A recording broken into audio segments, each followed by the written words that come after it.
Tancred. Oui, très bien, je suis Tancred Duréo, donc je suis associé de ODG, Open Digital Group, donc, qui est une agence e-commerce et multicanal. Notre positionnement, en fait, c'est le nouveau commerce, qu'on appelle le nouveau commerce, qui est en fait l'union du commerce traditionnel et du e-commerce. On souhaite réconcilier en fait les commerçants traditionnels avec le e-commerce. Voilà, donc ça c'est notre positionnement et on travaille donc depuis plusieurs années sur les problématiques d'e-commerce. On accompagne aussi bien des PME que des commerçants. Justement, à propos de compétences, est-ce que tu peux nous donner 10 bons conseils justement pour développer ses ventes en e-commerce? Parce que je sais que tu travailles beaucoup sur le multicanal et l'optimisation des taux de conversion, etc. Alors quel serait ton conseil numéro 1? Alors déjà, avant de te donner un premier conseil, ce que j'aimerais dire dans ce contexte de sinistrose ambiante, aussi bien d'un point de vue météorologique qu'économique, puisque la semaine dernière, en fait, on nous a annoncé qu'on était en récession.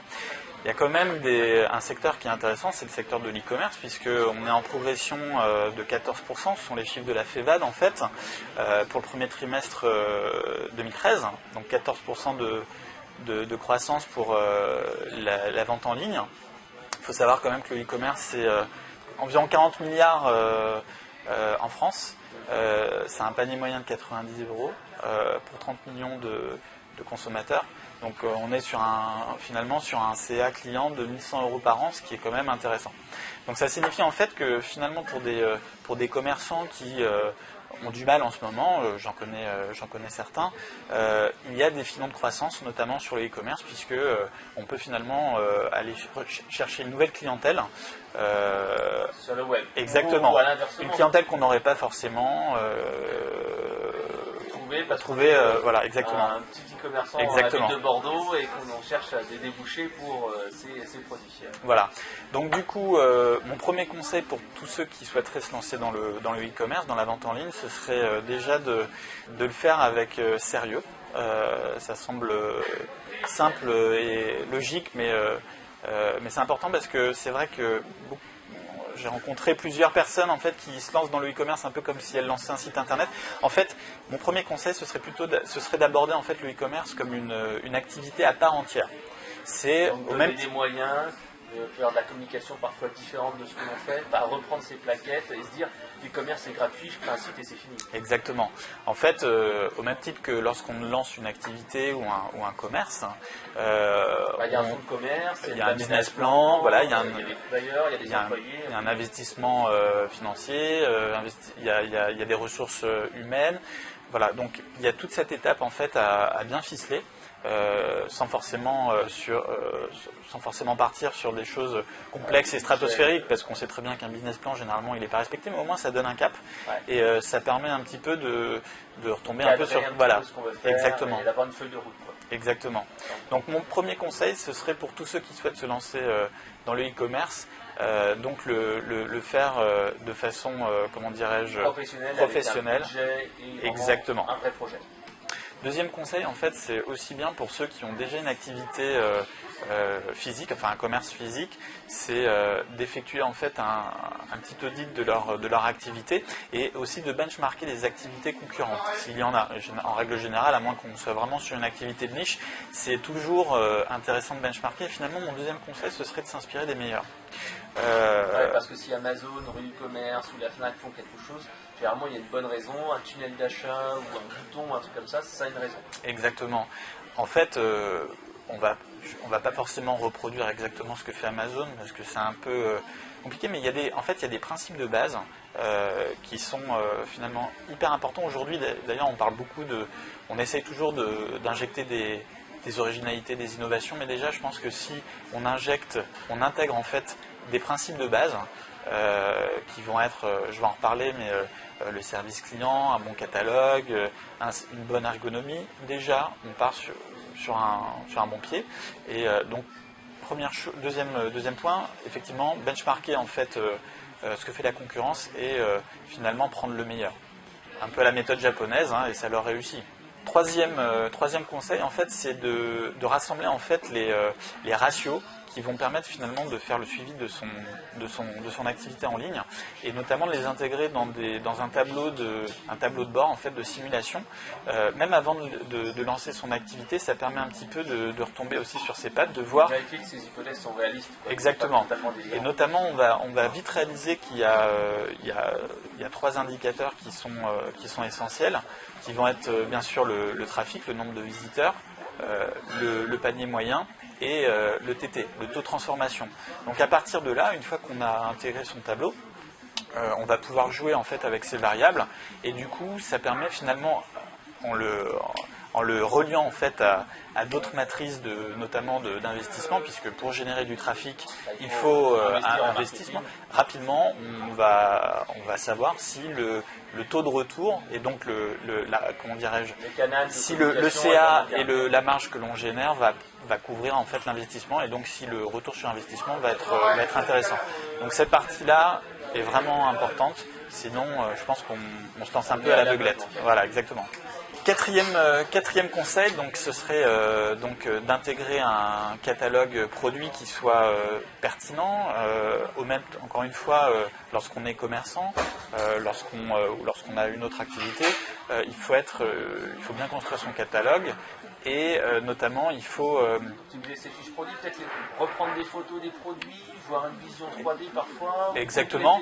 Alors même en amont déjà, il faut avoir une bonne base de données. Si jamais on peut tout à fait intégrer ces fiches produits à la main, mais c'est un peu fastidieux, surtout dès lors qu'on a 300, 400, 500, 1000 et plus 10 000 références. On peut les intégrer donc directement. On intègre la base de données au sein de son site. Et là, si on ne fait pas les choses sérieusement, si c'est pas propre, eh bien on se retrouve avec des mauvaises surprises. Donc le catalogue, il faut vraiment le soigner déjà dans la phase base de données. Et ensuite, il faut bien entendu avoir une fiche produit qui soit claire, vendeuse, exactement. Répondre à toutes les interrogations, un petit peu comme ça FAQ. Il ne faut pas que le client se dise alors est-ce que ça fait ça, est-ce que ça marcherait pour moi, etc., etc. Il faut répondre à toutes les questions que le client pourrait se poser. Exactement. Typiquement, si on est sur une activité à la fois B2B et B2C, il faut intégrer. Est-ce qu'il faut mettre d'abord les prix hors taxe, les prix TTC? Enfin, il y a beaucoup de questions à se poser. Encore une fois, je pense qu'il faut bien réfléchir à ça, et il faut bien entendu avoir un catalogue qui soit pertinent, et ne pas hésiter à le revoir, à le réviser. Peut-être des produits inédits, exactement. Des produits d'appel, mélanger un petit peu tout ça. Tout à fait. 6e, je dirais bien entendu avoir une bonne ergonomie web. J'ai envie de répéter quelque chose qui me semble, pour moi qui est essentiel, c'est less is more. C'est-à-dire vraiment, la simplicité en fait c'est complexe, mais finalement pour que le site soit attrayant, et surtout pour qu'il soit performant, puisque lorsqu'on parle de site e-commerce, il s'agit de vente, donc j'ai envie de dire que le côté, l'aspect commercial, voilà, l'aspect visuel, est hyper important, et surtout on connaît tous la règle des 3 clics, elle n'est pas forcément réalisable sur tous les sites e-commerce, mais il faut vraiment qu'on tombe rapidement qu'on puisse transformer en fait, arriver sur le panier et transformer rapidement. Donc c'est vrai qu'il y a différentes étapes, on peut tout à fait d'ailleurs les réduire ces étapes, et donc faciliter le taux de concrétisation, parce que c'est plus simple de commander, comme le one click chez Amazon. Exactement. Ou alors à partir à l'inverse, comme la fourmi de ces discounts, et dire je fais la foire et c'est le bazar, mais c'est parce que c'est un bazar voulu et je joue sur l'ambiguïté prix, etc. Tout à fait. Et donc du coup, ça me permet d'enchaîner avec le 7e point, qui est tester. Il ne faut pas hésiter à effectuer des tests, tester des homepages, tester des fiches produits, comme on va tester aussi des emailing, des newsletters, il faut tester. C'est le meilleur moyen en fait d'optimiser en fait ce taux de transfo, et donc améliorer la rentabilité du site, forcément. Voilà, exactement. Donc 7e conseil, bien entendu, c'est le référencement, notamment le référencement naturel. Évidemment, si votre site n'est pas bien référencé, optimisé, on ne va pas le retrouver dans les résultats en tête des résultats en fait de Google. Et bien entendu, il y a déjà un travail en amont lors de la construction du site de bien saisir en fait toutes les balises, les balises méta. Il faut penser aussi aux images, puisqu'aujourd'hui beaucoup de recherches s'effectuent par le biais des images. Et d'ailleurs, ça permettra aussi de parler un petit peu des réseaux sociaux puisque les réseaux sociaux, en fait, à travers les images aussi, permettent de générer du trafic sur les sites e-commerce. Donc vraiment, toute cette partie référencement naturel, notamment au niveau des balises, est ultra importante. C'est fastidieux, c'est franchement pas la partie la plus fun, mais elle est essentielle. En tout cas, ce qui est clair, c'est qu'avant de mettre le moindre euro en AdWords, il faut que cette partie-là soit vraiment optimisée au maximum. Et elle soit, de toute façon, plus on optimise, et donc il faut au moins être au même niveau que les autres, voire mieux en créant des fiches produits uniques, en créant du contenu via un blog ou des choses comme ça, quoi. Exactement. 8e point, pour générer du trafic, bien sûr, il y a le e-marketing, il y a les réseaux sociaux. Les réseaux sociaux, c'est un formidable canal pour générer du trafic sur le site e-commerce.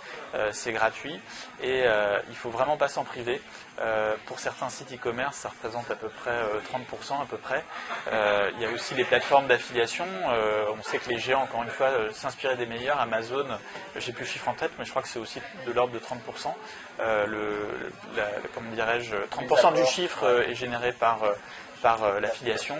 Donc vraiment là-dessus, il faut pas hésiter. Alors c'est vrai que pour revenir en fait à des choses terre à terre, on ne peut pas forcément investir des sommes importantes, mais ça peut se faire par le biais de backlinks en fait, d'échanges de liens. Et puis un community manager qui fait du guest posting, qui va avoir des blogueurs.